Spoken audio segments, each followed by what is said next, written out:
세상을 바꾸고 있는 기술에 대해 이야기합니다. 기술과 사람을 잇는 모빌리티 팟캐스트. 오늘도 현대 진행형. 안녕하세요. 과학 커뮤니케이터 이덕실입니다. 안녕하세요. 로드테스트 김기범 편집장입니다. 안녕하세요. 홍일점 여도은입니다. 네, 기술이 빠르게 진보되고 있어요. 많이 체감하실 것 같은 느낌이 막 드는데 네. 최근에 이제 모 자동차를 빌려서 타보고 나서 이게 차의 미래구나. 진심으로 저는 그렇게 느꼈습니다. 현대 진행형인 그걸 타보고서 타기 전엔 차는 뭐 겉모습은 비슷하게 생겼으니까 딱 타고 앉아서 일단 그 스타트 버튼을 찾을 때부터 약간 그쵸. 당황을 했고 그다음에 차의 미래구나라고 느낀 게 왜냐하면 저는 이제 10년대 후반 차를 타고 있으니까 그런 기능이 없었어요. 저도 미래형 자동차를 탄다라는 생각이 바로 들었던 게 일단 카메라가 되게 많이 달려있잖아요. 네. 이게 앞으로 우리가 기술이 발전이 되면은 이 내부가 어떻게 더 달라질 수 있을까에 대한 상상력을 하게 만드는 또 사운드가 되게 좋잖아요. 네. 차량 안에서는 또 수음도 잘 되고 하니까 그런 걸 보면서 나에게 적합한 컨텐츠를 선택하고 누군가 나에게 컨텐츠를 많이 제공해 줬으면 좋겠다. 우리 현대진행형도 그런 면에서 그런 컨텐츠가 됐으면 좋겠다. 자, 오늘의 챕터는 수소 기술 챕터입니다. 자, 지금 수소 기술이 어디까지 왔는지 이야기를 좀 나눠보려고 하는데 정말 어렵게 모셨습니다. 저희가 얘기하면 안 나올 그 이야기를 담아주실 국내 최고의 이제 수소 기술 전문가라고 해야 될까요? 오늘 저희와 함께해 줄 전문가로 우리 권순우 기자님 모셨습니다. 어서 오세요. 네, 안녕하세요. 박권 권순우입니다. 수소기술 전문 구경꾼이라고 봐주시면 좋을 것 같습니다. 제가 수소에 대해서는 잘 모르는데 저는 뭐 H와 H2를 구분하지 못할 정도로 문외한이라고 볼 수 있는데 전문가라고 하는 사람들은 이제 화학 전문가다 그러면 화학에 대한 부분들을 잘 아시고 자동차 전문가라 그러면 자동차를 잘 아시고 사실 친환경차의 핵심은 그 에너지 생태계 에너지 전환이거든요. 그럼 또 에너지 전환 또 다른 문제예요. 그러네요. 그러면은 깊게 아시는 분들 사이에서 그러면 그 사람들을 연결해서 하나의 그림으로 만들어내는 것들은 또 다른 역할이거든요. 그래서 수소 이제 구경 전문가라고 하면은 제가 어디 가서 안 꿀릴 것 같습니다. 근데 지금 말씀하신 거에 완전 동의를 합니다. 네. 그 부분만 연구를 할 때의 어떤 그 삐죽한 부분은 많이 알게 되지만 다른 분야의 전환은 사실 넓게 아는 분들이 봤을 때 이렇게 연결이 될 텐다는 부분들이 있거든요. 자, 그러면 결국에 전체적인 흐름을 살펴보려면 이 기술이 이런 거다 해서 시작하면 안 되고 산업 동향을 좀 살펴볼 필요가 있을 것 그쵸. 같아요. 네네. 그래서 수소 기술 자체도 우리가 좀 다뤄보겠습니다만 요즘 동향이 어디까지 가고 있는지 AI가 나오니까 모든 기사가 항상 AI가 모든 걸 흡수해버리잖아요. 네. 사실 기후위기 얘기, 기후변화 얘기도 별로 없어요. 다 AI예요. 그래서 산업 동향에서 어떤 이야기 나오는지 한번 쭉 정리가 되면 좋겠습니다. 네. 그 수소기술 아까 이제 독실님께서 과학을 얘기해 주셨고 과학에서 기술이 되고 산업이 되고 자본시장이 되고 우리의 삶이랑 이렇게 연결되는 이런 스펙트럼이 이렇게 있잖아요.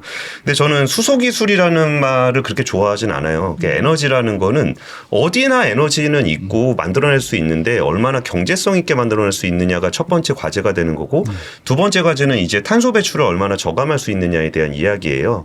근데 수소라는 거는 사실 그 자체의 효율성을 위해서 이걸 에너지로 사용하는 것이 아니고 재생에너지가 많이 늘어나고 탄소 배출하는 화석연료를 적게 사용했을 때 이 에너지와 에너지 사이의 빈 공간을 어떻게 메울 것인가. 뭐 태양이 뜨지 않은 때는 어떻게 해야 되나. 바람이 불지 않을 때는 어떻게 해야 되나. 아니면 원전에서 에너지가 엄청나게 많이 나오게 되면은 그 전력을 어떻게 보관할 것인가. 보관된 전력을 어떻게 에너지로 옮길 것인가. 이런 것에서의 어떤 접합제 역할을 해주는 게 수소거든요. 그러니까 수소 기술 자체가 뛰어나다 뛰어나지 않다라고 얘기하는 건 사실 별 의미는 없어요. 필요한 곳에 필요한 기술이 있는 것이 중요한 거기 때문에 수소 같은 경우는 어쩌면 그 전기하고 좀 다른 게 우리가 전기를 다르게 보고 AI를 다르게 보는 것도 있어요. 그러니까 우리가 전기차를 탄다고 하더라도 화석연료, 석탄발전소에서 만들어진 전기를 가지고 전기차를 타는 거는 그러면 그냥 휘발유차를 타지 라는 반대에 직면할 수밖에 없거든요. 근데 우리가 그 과정을 거치는 그 조금 더 수월하게 갈 수 있는 게 기존에 있는 전력 인프라를 다 사용할 수 있기 때문에 그래요. 근데 진짜 전기차가 친환경적이려면은 이 전기 자체가 친환경적으로 만들어져야 된다는 거죠. 근데 수소 같은 경우는 그럴 수가 없는 게 수소는 지금 우리가 사용하고 있는 일반적인 에너지가 아니잖아요. 네. 그러니까 수소를 생산하고 저장하고 운송하고 사용하는 모든 인프라들이 같이 갖춰져야 되는 거예요. 그러다 보니까 이 수소 기술이 얼마나 발전했는지에 대한 얘기는 이 에너지 산업이 얼마나 친환경적으로 변하고 있느냐에 대한 얘기고 그거는 생각보다 굉장히 더디게 나타나요. 왜냐하면 전 세계 모든 사람이 매일같이 에너지를 쓰고 있는데 우리가 오늘부터 다르게 삽시다를 한 사람 한 사람한테 가서 얘기하려고 그래도 수십 30년이 걸릴 거예요. 그렇죠. 그러다 보니까 녹색 전환이 얼마가 이루어지고 있느냐를 바라보면서 수소를 바라볼 필요가 있는 거고 AI 같은 경우도 AI는 눈부시게 발전하고 있지만 AI의 기반이 되는 에너지는 얼마나 변하고 있는가라고 한다 그러면 사실 거기서 답을 잘 찾지는 못하고 있어요. 그러니까 이 에너지라는 것이 어떻게 변하느냐가 표면적으로는 AI, 수소기술, 전기차, 모빌리티, SDV 뭐 이런 것들로 나타나겠지만 에너지라는 건 그렇게 빨리 변하는 게 아니다. 그리고 이거를 최대한 빨리 변하게 하기 위해서는 모두의 노력이 필요하고 모두의 노력이 필요하다는 거는 우리가 같이 어깨를 감싸 안고 네. 같이 가야 되는데 뭐 다들 아시다시피 그게 그렇게 쉽지는 쉽지 않습니다. 않죠. 그렇죠. 에너지를 전환한다는 건 인프라 전체가 바뀌어야 된다는 거고 그렇죠. 쓰지 않는 에너지였으니까요. 방금 그 해주신 말씀 중에 이제 수소가 어떤 다양한 에너지 사이에서 접합제 역할을 한다고 말씀을 하셨는데 예. 그 부분에 대해서 조금 더 좀 구체적으로 설명해 주시면 어떨까요? 우리가 매일 사용하는 전기에 대해서 우리가 잘 몰라요. 네. 그러니까 전기라는 게 전기가 저장이 안 된다라는 말을 사람들이 잘 안 믿습니다. 그러니까 배터리에 저장하면 되는 거 아니야? 그러게요. 라고 생각을 하는데 정말 우리가 사용하는 전체 전력 중에 배터리에다 저장하는 전력은 정말 극히 일부예요. 아주 적죠. 그러면 나머지 전기는 어떻게 되느냐? 거의 사라집니다. 흘러가는 그리고 거죠. 전기는 저장이 안 된다라는 얘기는 뭐냐면은 만든 전기를 바로 써야 된다는 거예요. 바로 쓰지 않으면 없어져야 되는 거예요. 그 없애는 것도 문제가 될 수 있죠. 쉽지 않죠. 쉽지 않죠. 네. 그래서 그거를 계속 에너지 수요를 예측을 한 다음에 거기에 맞춰서 하는데 여름이 되면 우리가 에어컨을 쓴다고 해서 전기를 굉장히 많이 쓰잖아요. 그 수요 예측해서 많이 만들어 놔야 돼요. 왜냐하면 미리 만들어 놓을 수가 없어요. 그렇죠. 그리고 부족하다고 해서 바로 만들 수도 없어요. 그러면은 대표적으로 에너지 저장 장치라는 게 있을 때 양수 발전이라는 게 있습니다. 맞아요. 네, 네. 양수 발전은 어떻게 보면은 되게 바보 같은 일이에요. 그러니까 물을 흘러내려요. 물을 흘려내려서 거기서 전기를 만들잖아요. 그러면은 전기가 만들어졌구나. 라고 한 다음에 양수 발전은 뭐냐면은 그 내려간 물을 다시 펌프로 위로 올려요. 또 에너지가 발생시켜야 돼요. 그리고서 그 물을 왜 올리냐? 내려서 전기를 만들려고 해요. 그럼 올리는 에너지와 내리는 에너지 이게 비중이 얼마나 더 계속 효율은 떨어지죠. 효율 떨어지죠. 근데 사람들이 에너지를 좀 써줘야 되는데 안 쓰면 오히려 문제가 생겨요. 계속 만들어지는 에너지, 발전기가 에너지를 만드는데 이걸 적절하게 사용을 해야 되거든요. 예. 가만 놔둔다고 있는 게 아니고 그러면 전력망이 과부하 걸리니까 많이 만들어도 문제고 적게 만들어도 문제고. 그쵸. 그러니까 남는 에너지를 나중에 쓸 수 있게 뭘 다시 올려놓자 네. 이런 개념인 거죠. 예측하는 게 진짜 중요하고 그럼 이건 AI 기술 좀 발전하고 이러면은 조금 나아지지 않을까요? 나아질 거라고 얘기는 하는데 그렇다고 해서 뭐 오늘 내가 전기 얼마큼 쓸 거예요라고 해서 맨날 보고해가지고 체크하는 사람은 없잖아요. 맞아요. 그러니까 실제로 우리나라 전력 시스템들을 보면은 이렇게 특정하게 뭐 에너지 끄세요라 그러면 끄는 친구들이 있어요. 그러니까 진짜 에어컨을 너무 많이 써서 전기가 넘어갈 것 같아. 그럼 전화 쫙 돌립니다. 전기 끄세요. 그럼 거기는 내가 전기를 꺼요. 관공서라든가. 대표적인. 그런데 끄고서 거기에 대한 그 바우처도 받아요. 네. 그러니까 내가 끄는 조건으로 일정만 돈을 받기도 하고 그러다 보니까 전기를 하루에 만들어서 하루에 쓴다라는 개념이 하나 있고 또 하나는 전기의 운송이 생각보다 어렵습니다. 그러니까 전기 운송이라 그러면은 그 전봇대로 해서 맨날 다니는 거 아니야? 라고 생각하는데 우리나라는 굉장히 작은 나라입니다. 전력망이 쫙 연결이 돼 있는데 그럼에도 불구하고 우리가 전력망을 하나 만드는데 가장 짧게 잡아도 10년 이상 걸려요. 큰 나라 같은 경우는 전력망 연결이 안 돼요. 그러면 그 전기를 옮길 수 없기 때문에 버려야 되는 일이 또 생겨요. 독일 같은 경우도 독일 북부는 그쪽으로 더 넘어가면 북극이잖아요. 거기서 불어오는 풍부한 바람으로 전기를 만들 수가 있는데 우리가 이제 뭐 BMW 공장 같은 데가 이 남동 쪽에 있잖아요. 네네. 근데 그쪽으로 전기를 못 옮겨서 그냥 버리는 경우도 되게 많아요. 그래서 전력망을 만든다는 게 생각보다 굉장히 어려운 일이거든요. 그러면 화석연료가 가지고 있었던 굉장히 큰 매력이라는 게 뭐냐? 우리는 화석연료를 대체해야 되니까 화석연료가 가지고 있는 가장 큰 매력은 저장을 할 수 있고 운송을 할 수 있어요. 이게 엄청난 매력입니다. 옮길 수 안전하게. 있다라는 게. 그런데 우리가 지금 화석연료를 사용할 수 없기 때문에 그럼 이거를 어떻게 대체를 해야 돼? 전기는 정답입니다. 전기는 정답인데 그 전기라는 게 저장하고 운송하는 게 어렵기 때문에 이걸 어떻게 수요처와 연결을 할 것인가. 시간적으로 공간적으로 연결하는 거. 내일 쓰는 저장이라는 게 시간적으로 연결하는 거고 운송이라는 게 공간적으로 연결을 하는 거거든요. 그런 부분에서 수소라는 게 필요한 거고 수소하고 전기하고 뭐가 더 비쌀 거라고 보세요? 수소. 환율을 알아야 되지 않을까. 환율 1,400원 기준으로. 천사연 기준으로. 그렇게 복잡한 거 아닙니다. 수소를 그냥 쓰는 경우는 별로 없어요. 수소를 전기로 만들면 그게 더 비싸지나요? 그러니까 수소를 전기로 만들어서 쓰거든요. 네. 그러면은 수소일 때하고 수소를 전기로 바꿨을 때하고 뭐가 더 비싸죠? 전기로 바꿨을 전기가 때. 비싸지. 그럼 전기가 비싸죠. 그렇죠, 그렇죠. 그래서 필연적으로 수소는 전기보다 쌀 수밖에 없어요. 근데 왜 수소 전기, 그러니까 수소차 그 에너지 쓰는 거는 왜 이렇게 비용이 많이 드는 거예요? 그러니까 수소 기반의 전기 자체가 비싸요. 그러니까 우리가 근데 전력 시스템 만들 때 뭐 태양광 전기는 얼마고요, 원전 전기는 얼마고요, 화석연료 전기는 얼마고요. 그래갖고 내가 오늘 전기 썼는데 화석연료 전기 몇 프로 이렇게 계산하지 않잖아요. 그렇죠. 그러니까 이거를 개별적으로 발전원을 보는 것들은 지금 현재 개발 단계에선 필요하겠지만 우리가 생각을 해보는 거예요. 먼 훗날 우리가 화석연료를 사용하지 않는 에너지 시스템을 가지고 있을 때 그 에너지 믹스가 합쳐져 있는 가격이 결국 전기 요금이 될 거예요. 그럼 그 안에 수소 요금도 녹아 있을 건데 그렇죠. 그러면은 물론 지금 수소 요금이 비쌉니다. 전기 요금보다. 근데 이게 중장기적으로 인프라가 다 갖춰져 있는 상황에서의 그 요금 체계를 보게 된다 그러면 수소는 전기 요금보다 쌀 수밖에 없다라는 건데 물론 이 얘기에 대해서 반대하시는 분들이 굉장히 많을 거예요. 네. 근데 그거는 현재 단에 대한 얘기고 우리가 지금 에너지 전환을 한다라는 거는 오늘부터 해야 되는 어제부터 했어야 되는 일이기도 하지만 계속적으로 미래를 해서 나가야 되는 일이기 때문에 조금 더 긴 시각에서 봐주셨으면 좋겠다라는 말씀을 드리고 싶어요. 그래서 우리 방송 팟캐스트의 좀 방향성을 우리가 얘기를 할 수밖에 없어요. 지금 오늘 기준으로 새로운 넥소에 대한 이야기도 하고 수소경제 이야기를 할 때의 한계는 당연히 있을 수밖에 없습니다. 그런데 기본적으로 전 기자님 말씀하신 거에 동의를 하는 게 수소 인프라는 전체가 개발이 돼야 돼요. 쉽지는 않아요. 그래서 도시를 재개발한다고 했을 때 하나하나 바꿨을 때 여전히 도로 사이즈가 그대로가 되면 거기 굉장히 문제가 생기지 않습니까? 아예 처음부터 신도시 개발을 해야 인프라를 다 만들어 놓고 그 안에 들어와야 되는 상황인데 그건 안 되잖아요. 지금부터 20년 동안 우리 전기 쓰지 말고 있으면 그럼 나중에 이제 멋진 수소 생태계를 만들겠다. 그래서 우리가 지금 이야기해야 되는 건 오늘날의 이야기도 하겠지만 10년, 20년 뒤에 수소 경제, 수소 인프라가 어느 정도 되었을 때 어떤 세상이 올 것인가를 좀 같이 얘기하면서 네. 가면 좋을 것 같다 생각합니다. 현재랑 미래랑 계속 넘나들면서 얘기하시죠. 여러분은 모빌리티 전문 팟캐스트 현대진행형과 함께하고 있습니다.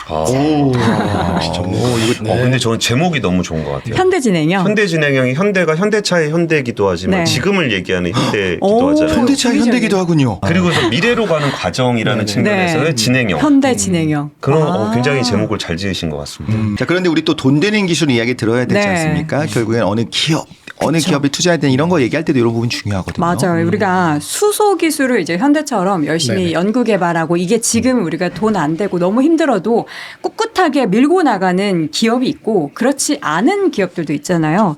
이 기업들의 방향성의 이 핵심을 가른 이 주요한 점이 뭘까요?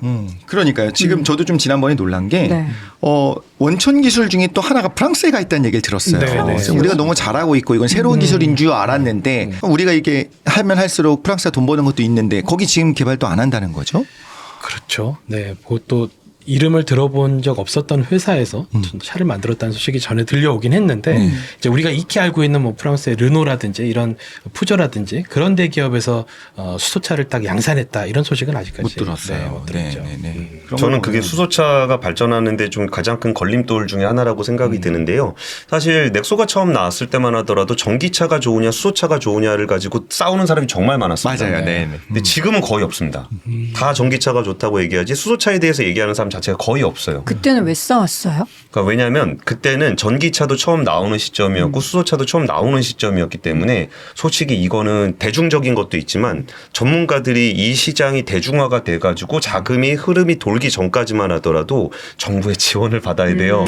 정부의 지원을 받으면은 그쵸. 제가 더 유망합니다. 제가 더 유망합니다 해서 경쟁을 해서 그때는 이제 말의 싸움이거든요. 어떻게 잘 포장하느냐. 네, 네. 그래서 정부 지원을 받아서 기술 개발을 해 나가는 과정이 있는데 아까 설명드렸던 것처럼 전기차는 수소 기술보다는 상대적으로 좀 쉬워요. 그러다 보니까 그리고 인프라를 그대로 활용할 수 그렇죠. 있고. 그대로 다 있죠. 그래서 되게 급하게 유럽에서 굉장히 타이트한 환경 규제를 적용했을 때 수소차를 뚝딱하고 만들어낼 수 있는 기업은 거의 없어요.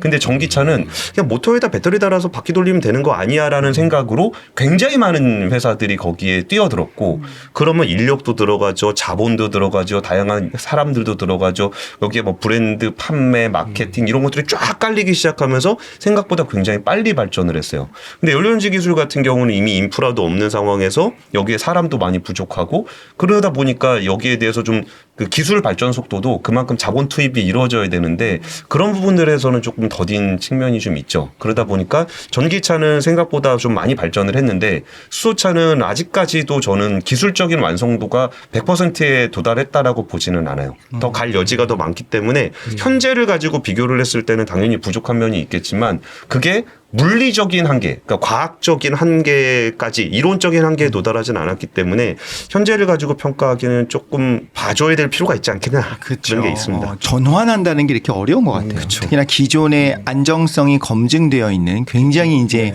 완숙기에 접어든 자동차 산업이 내연기관 자동차가 있었는데 이제 갑자기 투자를 해야 돼. 그러니까 어떻게 보면 테슬라 같이 기존의 자동차 회사가 아닌 데가 내놓는다고 했었을 때 오히려 좀 혁신적인 뭐 성능을 떠나서 이런 부분이 나올 수도 있겠다 싶기도 하고요. 그 전기차에 있어서는 어쨌든 모든 기업들이 지금 다 하고 있는 거잖아요. 네. 근데 수소 전기차는 네. 어때요? 네, 지금 말씀하신 다 스텔란티스 적고 있죠. 수소차 어떻게 씁니까? 그러니까 사실 수소차의 역사를 거슬러 올라가면은 현대차는 사실 후발주자예요. 지금 수소차하고 있는 데가 뭐 현대차하고 도요타 정도가 네. 이제 눈에 보이게 있는 거고 중국에 조금 여러 군데가 좀 있기는 있어요. 근데 GM이라든지 벤츠라든지 BMW, 폭스바겐 수소차 연구를 안 했던 기업들은 없어요. 다 하고 있었는데 이게 이제 그거를 만들었을 때 시장에 내놨을 때 팔릴 것인가 아니면 이런 인프라가 언제쯤 구축이 될 것인가 그리고 친환경 전환이 어떤 식으로 될 것인가를 다 고민을 할 수밖에 없었고 기계는 진짜 돌려봐야 압니다. 그렇죠. 아무리 이론적으로 잘 되더라도 돌려봐야 이게 되는지 안 되는지를 알아요. 그렇죠. 그러다 보니까 이거를 실제로 양산을 하고 양산 과정에서 나타났던 수많은 변수들을 보고 소비자들의 의견을 받고 그러면서 이 과정을 거쳐서 양산차를 만들 수 있는 회사가 지금은 현대차하고 도요타밖에 없다. 그러니까 정말 비용이 많이 들고 개발에 있어서 너무나 오랜 시간들이 걸리고 하는데 지금 도요타도 그렇고 우리 현대차도 그렇고 네네. 뚝심 있게 할 수 있는 그 분야로 수소를 꼽을 수 있는 건데 그렇죠. 그게 이제 우리가 전기차 경제라는 단어는 없잖아요. 근데 네. 수소 경제라는 단어는 되게 많이 쓰는데 근데 요새는 또 그 단어가 많이 언급이 안 돼요. 그러니까 제가 수소에 대해서 굉장히 긍정적으로 얘기하는 사람이기는 한데 그게 오늘 내일에서 바뀐다는 얘기는 전혀 아니에요. 근데 그리고 우리가 뭔가 좀 잘못한 것 같은 느낌도 있고. 뭘 잘못했죠? 그러니까 뭔가 잘 안 되고 있으니까 우리가 뭘 실수했나? 실패했나? 뭐 내가 뭐 잘못했나 그러고서 우리가 좀 이렇게 눈치를 좀 보지 않습니까? 그래가지고 제가 이제 최근에 그 글로벌 수소 산업 동향들을 이렇게 살펴보는데 EU 집행위원회, 그러니까 유럽이 제일 적극적으로 해요. 그러니까 유럽은 정말 유럽 전역에다 파이프라인을 다 깔아가지고 수소를 그거를 가스를 대체해서 다 해버리겠다라는 계획도 있고 부족한 게 있다면 제가 여기서 이제 보여드릴 수만 있으면 딱 지도 쫙 깔아놓고서 그 북아프리카의 뜨거운 태양으로 만들어진 태양광 전기 이걸 다 누가 쓰겠습니까? 여기 전기 쓰는 사람 없습니다. 이걸로 수소를 바꿔서 위로 쏘면 그럼 유럽이 이렇게 있죠. 북극에 있는 풍력 쫙 있으면 거기서 파이프라인 쫙 연결해가지고 이게 쫙 연결돼 있어요. 그리고 P455 이거는 140km에 하나씩 수소 충전소를 설치하겠다는 게 2025년이에요. 이런 계획들이 쫙 있습니다. 그런 것들을 보고서 있으면은 그러면 이때쯤에 차가 딱 나오면 충전소 걱정이 없겠구나라고 당연히 생각할 수 있고 네. 유럽은 우리나라보다 훨씬 더 친환경에 적극적인 지역이잖아요. 근데 찾아보니까 EU 집행위원회에 나왔던 보고서들을 보니까 일단 반성문이요? 우리가 그때 계획을 너무 현실성 없게 짰다. 그러니까 법률과 제도를 만들었을 때 기술이나 사람들이 그걸 따라갈 수 있었어야 한다. 그러니까 예를 들어서 수소차를 만들으라고 얘기했지만 자동차 회사가 수소차 기술로 완성차를 만들 정도의 역량이 안 돼. 근데 그거를 그냥 하라고 한다고 되는 게 아니잖아요. 그런 식의 것들이 되게 많았어요. 그리고 정부가 자금 지원을 한다니까 너도나도 해가지고 너도나도 보고서를 내고 프로젝트를 만들었는데 실제로 해보니까 얘네가 뭐가 없네? 우리가 이런 거에 대한 경험이 너무 부족했다. 그리고 너무 꿈 같은 얘기들을 했었다. 이제는 조금 더 진짜 될 만한 프로젝트에 좀 집중을 해보자. 그런 반성문이 있었고 국제에너지기구 IEA 보고서에도 그렇게 나와 있고 그게 또 하이드로젠 카운슬 그러니까 수소위원회 여기는 수소업을 하는 사람들도 거의 비슷한 관점이에요. 근데 그럼에도 불구하고 수소를 포기하지 않는 이유가 수소가 뭐 저렴하거나 뭐 되게 좋은 에너지라서 그런 게 아니라 예를 들어서 에너지 안보 측면, 친환경적인 측면 그런 이런 다양한 요소들을 고려했을 때 수소는 꾸준하게 해 나가야 된다. 그리고 되게 아이러니하게 그 지금 새로 내천하고 있는 그린 수소의 65%는 그 기간 동안 중국에서 생산이 됐더라. 어허. 그게 저는 들으면서 좀 비겁한 변명, 유럽에 그 느낌이 드는 게, 아니, 왜냐하면 지금 꾸준히 어쨌든 간에 원래 자동차 회사도 뭐가 필요하냐면 그 정부 주도하에 그 인프라가 갖춰져야지 또 팔릴 수가 있어요. 그렇죠. 아니, 그 그렇죠. 자동차 회사에서 수도 충전소 어떻게 만들겠습니까? 그리고 공급망을 어떻게 만들어요. 그런데 그걸 다 하겠다라고 계획을 했고 예. 그거에 맞춰서 이제 회사는 열심히 만들었던 거죠. 유럽에 있는 회사들도 만들고 개설 개발했는데 난제에 부딪혔어요. 그런데 지금 상황이 되니까 현대랑 도요타만 살아남아서 여전히 기술 개발하고 중국에서 그린 수소를 뭐 60% 이상 만든다고 하셨잖아요. 다 동아시아입니다. 그러면 이제 유럽 입장에서는 반성문을 쓰면서 우리가 깔아주는 그 수소 경제 인프라를 동아시아 나라의 자동차 회사가 다 가져가는 거를 과연 유럽이 오케이 하고 있을 것인가? 저는 안 그럴 것 같거든요. 이게 참 사람 마음이 독실님 마음이나 제 마음이나 유럽의 비슷해요? 리더십도 비슷해요. 이게 우리가 그 당시에 이제 음모론이 하나 있었어요. 녹색 전환이라는 게 기후 위기의 문제가 아니라 유럽에 있는 엘리트들이 자국에서 떠나갔던 제조업이나 산업을 다시 자국 내로 끌어들이기 위한 전략 아니냐. 왜냐하면 그 친환경이나 화학이나 이런 쪽의 에너지 기술들이 원천 기술들이 유럽에 많이 있잖아요. 그런 음모론을 가지고 있었어요. 근데 그린딜, 유럽에서 이제 그린딜이라는 프로젝트 정책들이 나왔을 때 조금 어느 정도 진행이 되니까 그때는 대놓고 얘기를 했어요.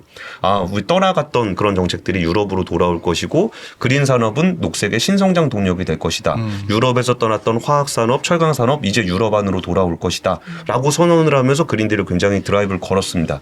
근데 막상 뚜껑을 열고 보니까 이거 다 중국에서 만들고 있네?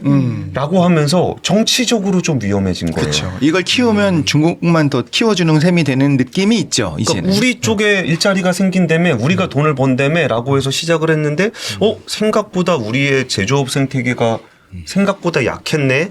그걸 복원하는 게 생각보다 어렵네 라고 생각이 들기 시작하면서 유럽에 있는 정치 리더십들도 자국 내에서 이렇게 정치적인 압박들을 좀 받고 있는 그런 상황이 되면서 프로젝트들이 점점 지연이 좀 됐었던 거죠.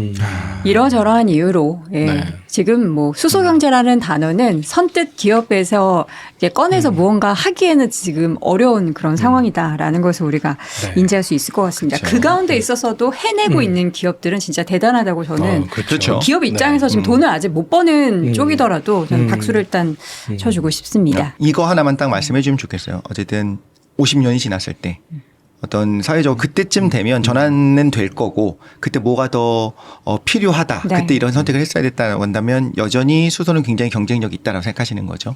아, 수소가 경쟁력이 있다는 게 수소 아니고 경제. 대안이 없어요. 수소 말고는 이제 앞으로 그러니까 이게 녹색 전환이 되고 났을 때 그 전기를 어떻게 저장하고 운송할 것인가에 대한 대안이 없기 때문에 이 수소를 통한 접합제가 없으면 여기가 분리가 돼 버려요. 이른바 이거를 좀 전문 용어로 섹터 커플링이라고 얘기를 하는데 섹터 커플링. 섹터가 이렇게 나눠져 있는데 네. 얘를 이제 연결해 주는 그런 접합제가 필요한다는 측면에서 수소를 좀 얘기를 드리는 거고요. 근데 이 부분은 많은 분들이 잘 모르시는데 현대차가 넥소 1세대를 내놓고 진행이 되는 동안 되게 조용했다라고 생각을 하시는데 네. H2라는 브랜드가 있어요. H2라는 브랜드가 있어요. 네, 현대차에 H2라는 브랜드가 있어요. 근데 그 브랜드에는 뭐가 속해 있는지를 보면은 차는 어차피 넥소 한 대밖에 네. 없잖아요. 근데 거기에 예를 들어서 바이오가스로 수소를 만드는 프로젝트라든지 생산을. 이런 것들이 포함이 돼 있어요. 에너지를 만드는 그런 프로젝트인 건가요? 이게 모든 거를 다 포괄해요. 예를 들어서 현대제차에서 부생수소가 만들어지죠.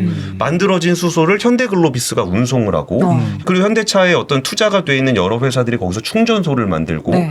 그 수소를 생산하고 저장하고 운송하는 이런 모든 과정들이 여기 포함이 돼 있고 예를 들어서 여기에 뭐 암모니아선이라든지 이산화탄소선이라든지 그런 선박들이 에너지를 옮겨갈 거 아니에요. 그쵸. 그런 거를 또 글로비스가 하고 있어요. 그러니까 그 시대가 아직 오지 않았기 때문에 그러니까 하나 사례를 말씀드리면은 암모니아 선박이라는 게 있습니다. 암모니아는 H가 3개고 질소를 갖다 붙이면 암모니아가 되거든요.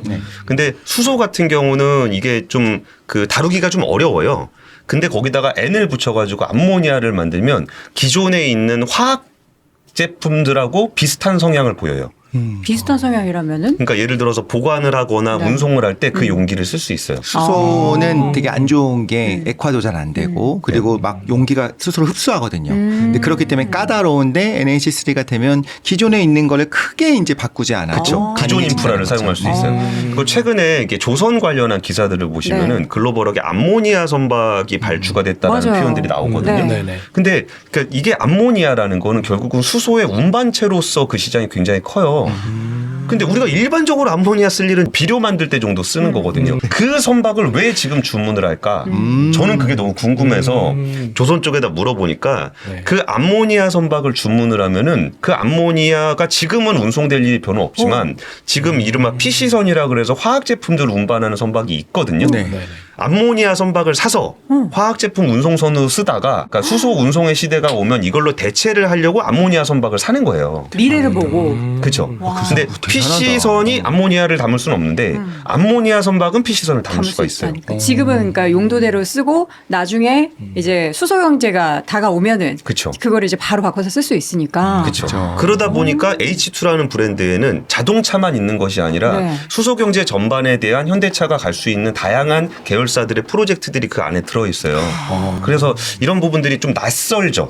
자동차 회사 브랜드인데 자동차가 하나밖에 없어. 아니 근데 나는 너무 소름 돋았어요. 그러니까. 큰 그림을 지금 그리고 있는 거잖아요. 그러니까 사실 이거는 국가가 좀 해줘야 되는 부분이 분명히 있는데 어떤 기업이 물론 큰 기업이니까 가능하겠지만 이런 네네. 부분들이 좀 있네요. 네. 그렇죠. 차만 보고 있는 줄 알았는데 아니다. 물리 작업을 하고 있었다. 네, 네. 그리고 이 수소 경제가 어쨌든 뭐 유럽 쪽에서는 지금 굉장히 딜레마에 빠져 있지만 우리나라는 수소차 보유국이잖아요. 그렇죠. 저희가 그 수소차를 최근에 타지 않았어요. 그렇죠, 그렇죠. 타봤죠. 자, 이번에 넥소에서 차량을 지원을 해주셨어요. 그래서 저희 진행자들이 다 같이 경험을 한번 해봤는데 기자님은 당연히 타보셨을. 저는 옆에서 구경만 했습니다. 네, 네. 운전 안 해보셨구나. 그러니까 시승 돌기 전에 좀 봤었어요. 기자님이 타보셨으면 또 좋았을 거 아니에요. 어떠셨어요? 저는 일단 이게 미래차다 하는 생각을 했고 네. 일단 모든 면에서 제 차보다 좋았기 때문에 이렇게 두 가지 정도를 생각을 했었어요. 딱 탔는데 일단 룸미러, 사이드미러가 다 전자식으로 돼서 그쵸. 나오는데 그거에 대해서는 조금 저는 적응이 어려웠다. 이유는 이게 안 뭐냐면 해보니까. 안 해보는 것과 또 하나는 근본적으로 쉽지 않은 기술인데 초점에 문제가 있어요. 초점. 네, 사이드 미러를 볼 때 거울을 보게 되면 네. 정말 그 뒤에 있는 차를 보게 우리 눈에 초점이 무한대 있거든요. 네. 근데 화면 디스플레이에 나오면 그 뒤를 보기 위해서 디스플레이 초점을 맞춰야 돼요. 만약에 도우님이 그게 이상하다 못 느꼈으면 젊으신 거고 좀 저는 나이가 잘 못 들면 느끼겠더라고요. 가까운 걸 보다가 먼 걸 볼 때 피로가 오거든요. 그런데 저는 괜찮더라고요. 그러니까요. 근데 그래서 보통 HUD 요즘 앞에 떠 있는 네. 그런 경우에는 초점을 좀 뒤로 맞출 수 있게 기술들이 들어가 있어요. 근데 이 부분은 사실 근본적으로 해결이 좀 쉽지는 않거든요. 저는 맞습니다. 그걸 카메라 이걸 사용하면 처음에는 네. 아니 그냥 거울 붙이면 되지 이걸 왜 카메라를 썼을까라고 생각하는데 왜 우리가 비만이 오고 온도차 심하고 하면 막 거울이 성에 끼잖아요. 그거 그래. 완벽하게 그렇죠. 좋았습니다. 그 맞아요. 카메라를 대놓으면 닦을 필요가 없는 거예요. 맞아요. 그래서 이런 게 편하구나 1번 느꼈고 저는 저희 어머니랑 같이 타봤거든요. 저희 어머니가 SUV를 타시는데 일단 이게 수소 연료로 가는지를 모르시고 처음에 타셨어요. 네. 근데 차 되게 조용하다. 그리고 네. 내리막과 오르막을 가는데 제가 0으로 맞춰놓고 브레이크를 안 밟아도 차가 밀리거나 하지 않는 거예요. 저는 그게 일단 너무 신기해요. 저는 오토홀드 해놨는 줄 알았는데 그게 안 돼 있더라고요. 그리고 나서 또 엑셀을 밟았을 때 이게 느리냐. 그렇지 않더라고요. 바로 또 반응이 빨랐고. 그 앞서서 시트 말씀하셨잖아요. 네. 근데 시트가 얇은데 편해요. 맞아요. 네. 그래서 뒷자리가 이 레그룸이 공간이 넓고 키 185잖아요. 네, 187 정도 요용돼. 괜찮죠? 네, 괜찮았습니다. 그렇군요. 그런 점도 좋았고 일단 트렁크 보셨어요? 아, 트렁크는 진짜 네. 깜짝 놀랐어요. 그 2열 뒤로 내다보고 네. 저게 다 트렁크야. 전 거기 좌석이 접혀 있나 이 생각을 했다니까요. 3열 좌석이. 누워봤잖아요. 누워 네, 쉽지 그게 않았어요. 차박을 되게 많이 한대요. 네. 이 차를 가지고 맞아요. 넥소 원도 그랬고 네. 차박을 되게 많이 하는데 제가 그냥 어림짐작으로 봤을 때는 거의 골프백 4개 정도 그냥 쉽게 들어갈 수 있는 맞아요. 너무 또 보스턴백 4개랑 골프백 4개를 얻는 거를 그 시뮬레이션을 다 해봤더라고요. 그게 중요하잖아요. 또 고가의 차는 그게 핵심 중에 하나니까. 그리고 2열 좌석을 앞으로 눕혔을 때 접었을 때 거의 플랫합니다. 네. 별도의 장비가 필요 없이. 그런 점들은 참 요즘 세대가 되게 좋아하는 점들을 이제 세 분은 수소차를 시승을 하셨고 저는 수소차를 시승 안 했다고 말씀드렸잖아요. 오셨잖아요. 네, 근데 지금 말씀 주시는 얘기 중에 수소차라는 게 나온 적이 있습니까? 제 말이요. 근데 저는 이 부분을 말씀드리고 싶었어요. 네네. 그러니까 제가 처음에 그 넥소 2세대 모델이 나왔을 때 이제는 뭐 얘기해도 될 것 같은데 그 프라이빗하게 좀 미리 한번 평가를 하는 시간이 좀 있었어요. 네. 기자들과 함께. 네. 근데 저는 어떤 생각을 했었냐면 이번 넥소 이번에 나왔을 때도 그런데 우리가 디젤 차를 탈 것인가 휘발유 차를 탈 것인가를 했을 때 뭐 취향이라든지 기름값에 영향을 받는 거지 이걸 가지고 우리가 얘기를 많이 안 해요. 그렇죠. 그러니까 이게 수소인지 전기인지 그게 정말 그 차에 치명적인 영향을 주냐? 그렇지 않아요. 몰라야 된다. 그러니까 아니 수소차는 원래 전기차라 배터리로 돌리는 차기 때문에 전기차하고 차량의 그 탑승 질감이 같은 게 맞아요. 네. 그러니까 수소기 때문에 뭔가 다르다라는 부분들이 어쩌면 1세대 수소가 나왔을 때는 그걸 굉장히 많이 얘기를 했었어요. 수소차라는 플랫폼 에너지가 가지고 있는 장점에 대한 부분들을 강조를 많이 했거든요. 근데 이번에 넥소가 2세대가 나왔을 때 제가 굉장히 놀라웠던 점은 뭐냐면 이 차가 수소차라는 부분들을 지나치게 강조하지 않아요. 네. 여러분 수소차는 새로운 차고 테크가 뛰어난 차니까 이런 불편을 감수해 주세요라는 말을 하지 않아요. 그냥 이 차는 좋은 차입니다. 이 차는 여러분이 사용하기 굉장히 편리하게 만들었습니다. 시트가 편하고요. 뒷좌석 레그룸이 높고요. 뒤에 차박하시기 좋고요. 차박하실 때 거기서 내연기관차는 시동 켜놔야 되는데 시동 끄고서 L2V라고 하는 그 전기 연결해서 쓰는 거 높은 나머지 전압이 다양한 편의 사양들을 보여줌으로써 수소차니까 우리는 좀 불편해도 감수해 주세요라는 얘기를 하지 않고 그쵸. 그 사용자들이 현대차한테 바랬던 그런 부분들을 다 반영을 하고 정말 수소차로서의 차이가 한 가지가 있었다고 한다면은 수소차의 어떤 사용자들은 충전소 어디 있는지 대부분 알아요. 근데 이제 골치 아픈 게 뭐냐면 갔는데 줄 서 있는 거. 어허, 네. 이런 부분들이 골치 아프거든요. 그러니까 내연기관차나 전기차에는 들어있지 않은 어플리케이션 딱 늘었을 때 충전소는 어디 있고 가는 거리가 얼만큼 되고 가면 사람이 몇 명 있어서 몇 분을 기다려야 돼. 이런 것들은 수소차를 타는 사람들이 현실적으로 느끼는 부분이잖아요. 그래서 저는 이번에 넥소를 보면서 아까 안 타봤다는 얘기를 별로 이렇게 강조하지 않는 것들이 차의 승차감은 이거는 기본 플랫폼으로서 알아서 하는 문제고 이게 수소차기 때문에 어때야 된다라는 것에 대한 강박관념에서 벗어나서 소비자들이 무엇을 원하는가를 또 차를 구현을 했다라는 거는 저는 이제는 이제 플랫폼에 대한 자신감은 우리가 충전소가 없어서 그렇지 이거를 타용하시는 분들은 수소차라는 것 때문에 생겨나는 불편함은 없습니다. 오히려 지금 여도원 앵커 어머니께서 네. 수소차라는 거 별로 신경 안 썼다. 네, 전혀 인지 못하셨어요. 저는 그게 오히려 바람직한 발전 방향이었다고 봐요. 근데 이번에 우리는 저희는 도우님이랑 저랑은 충전 안 해봤지 않습니까? 근데 충전을 우리 편집장님만 하셨다는 소문이 있습니다. 네네 했습니다. 저도 이제 개인적으로는 충전을 처음 해봤는데요. 일단은 LPG 차를 운행해서 충전을 해본 경험이 있으신 분들이라면 그렇게 낯설진 않을 것 같아요. 약간 좀 분위기가 비슷하고. 가스 넣는 거죠. 네, 가스 넣는 것처럼. 가스 넣는 겁니다. 그렇죠. 가스 넣는 거죠. 수소가스. 그래서 이 주유를 하는 거랑 차이점은 아무래도 LPG 그것도 경험 있으신 분들은 이해를 하실 텐데 주유소는 굉장히 치열하잖아요. 되게 많잖아요. 근데 LPG 충전소는 상대적으로 적고 이러다 보니까 약간 좀 공급자 우위의 서비스를 받는 느낌이 있습니다. 근데 수소도 약간 그런 느낌을 좀 받았어요. 그러니까 제가 아쉬우니까 기다려서 하고 이를테면 이런 거예요. 저는 뭐 2만 원어치만 넣고 싶어요. 2kg만 넣을래요. 이 얘기를 하면 중간에 못 끊어요. 그렇게 딱 못 떨어져요. 얘기를 하는 거예요. 그래서 비슷하게라도 해주세요. 이랬더니 해주긴 해줬어.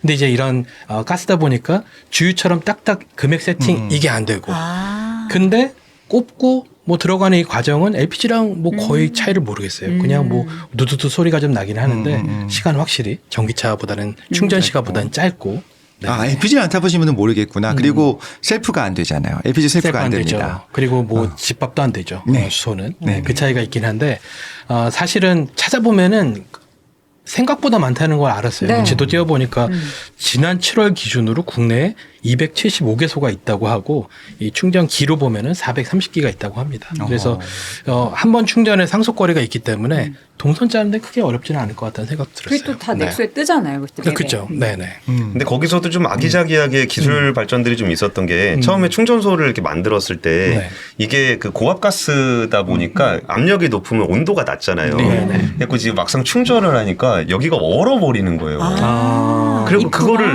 녹이지를 못해가지고 계속 고생을 하고 있었는데 이게 그러니까 생태계라고 말씀을 드렸던 게 네네. 사실 현대차도 이렇게 충전소에서 그런 일이 생길 거라고 예상하지는 못했을 거 아니에요. 그렇죠. 근데 막상 넣어보니까 거기가 얼어갖고 얼음 녹이는데 또 시간이 걸리죠. 그렇죠. 소분 들어가면 안 되고. 그러니까 현대차가 답답해서 거기에다가 따뜻하게 해가지고 얼음을 녹이는 기술도 개발을 했어요. 맞아요. 그래서 저는 그런 거 하나하나가 변해가는 게 우리가 조금 더 편하게 뭐 불편함을 좀 덜하게 녹색 전환을 하는 과정 속에서 기업들이 이렇게 다양한 기술들을 개발을 함으로써 우리가 그래도 좀 그 녹색 변화를 수용할 수 있게끔 많이 노력하고 계시는구나라는 걸 많이 느꼈습니다. 그렇죠. 연비가 어느 정도? 한 번 충전하면은 이게 몇 킬로 가요? 일단 그 현대차 공식 자료는 720km라고 되어 있는데요. 원보다 더 는 거죠. 아마 그 넥소 1세대가 609km고, 근데 전기차도 그렇지만 수소 연료 전기차도 운전 패턴에 따라서 또 그 편차가 좀 많이 있습니다. 효율적으로 운전 그렇죠. 잘하는 분들은. 그래서 그 미디어 시승회 때는 굉장히 원래 표시된 그 효율보다 더 높게 나온 사람들이 많았고, 또 이야기 들어보면 1000km 이상 주행했다는 분도 나오는 거 보니까 그 정도 길이면 거의 디젤차에서 기대할 수 있었던 그 수준인데. 그 1000km도 되게 재밌는 게 원래 이럴 때는 네네. 소비자들이 동지의식을 느껴요. 네네. 그래가지고 그 1000km 얘기가 어떻게 나왔냐면은 그 유저들이 네네. 자기들끼리 이 연비 경쟁을 해가지고 야, 이 차 이렇게 나 1000km 갈 수 있어라고 자기들이 공부를 하고 있더라고요. 스스로 하고 싶은 거죠. 이런 식으로 또 동참했으면 운전하면 해서 다른 사람들이 그렇죠. 네. 그렇죠. 자, 지금 우리가 이야기하고 있는 저희가 시승했었던 네. 차가 바로 디올뉴 넥소 우리가 탑 썼던 그 차고요. 네. 얼마나 많은 또 장점들이 있는지 확인을 한번 해봤습니다. 테크니컬한 부분을 기대하시는 분들은 생각보다 많이 또 블로그부터 시작해서 우리 기자님 쓰신 기자도 있고 뭐 여러 가지가 있으니까 한번 확인해 보시면 생각보다 저처럼 기술 자체에 관심 있는 분들도 많이 공개돼 있어요. 보면서 한번 확인해 보셔도 좋을 것 같다는 생각이 듭니다. 전 제일 궁금한 게 얼마예요? 지금은 대부분 월 22만 원에 구매를 하고 계시죠. 근데 7,200만 원 정도 되는데 이건 어떤 식으로 계산을 하면 좋으냐면은 이것도 어쩌면 그 소비자들에겐 되게 좋은 기회일 수 있는 게 넥소가 7천만 원이다 그러면 대충 3천만 원은 현대차가 낸다고 생각하시면 되고 한 3천만 원은 나라에서 낸다고 생각하시면 되고 본인은 한 3천만 원 내고 산다고 생각하시면 돼요. 그러면은 차값이 한 1억 정도 되는 차를 3천만 원에 살 수 있기 때문에 네. 사실 이거는 제가 그냥 뭐 우스갯소리로 하는 게 아니라 1억짜리 차를 기준으로 내장을 꾸며놨기 때문에 그런 내장이 나오는 거예요. 이게 예를 들어서 뭐 4천만 원짜리 3천만 원짜리 차라 그러면은 거기에 뭐 안감이라든지 아니면 거기에 디스플레이로 뒤를 보는 사이드 미러라든지 이런 기능을 못 넣잖아요. 그쵸. 근데 1억짜리 차를 만들면서 그거를 허접하게 만들 수는 없잖아요. 근데 1억짜리 차를 3천은 나라가 내고 3천은 현대차가 내고 그 적자를 본다는 거죠. 그리고 이제 소비자가 이 정도 부담을 한다는 건 말 그대로 나라도 같이 기업도 같이 소비자도 같이 이 녹색 전환 그리고 수소 사회 수소 경제를 조금 더 발전시키기 위한 노력에 함께 동참하신다는 차원으로 그 가격을 이해하시면 좋을 것 같습니다. 오늘도 현대의 진영형 세상을 바꿀 기술에 대한 챕터를 우리가 하나씩 그려가고 있습니다. 권순희 기자님 또 뵙기를 희망하고요. 저희는 다음 에피소드에서 또 만나도록 하겠습니다. 자, 이독실 김기범. 여도은이었습니다. 권순우도 왔습니다. 감사합니다. 감사합니다.